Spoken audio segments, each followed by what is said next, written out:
顶一版的kok-gí组合受到大家侮辱，真正是liāu-sióng-bē-kàu，两版拢未了了。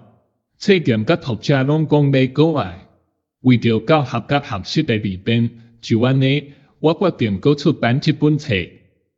世间人无论做啥物代志，拢会讲是为着咱整国家社会的pān-sè，要创啥物运动，而且甲讲做这就是为啥物，这就是原因。Chèng-hú甲bîn-kan一寡人嘛拢爱安尼。如果我无啥物学问，材料嘛无够，甲人比大底袂堪比值。这本册甲英国的同款，编写的目的独一个，迄就是教授基本。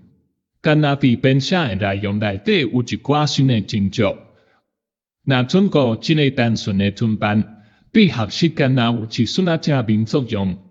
就准咱前的pān-sè过去了后，嘛会当久顿遮做一本语文册的价值。迄就是我诚实的愿望，就是无比这搁较大的保障啊。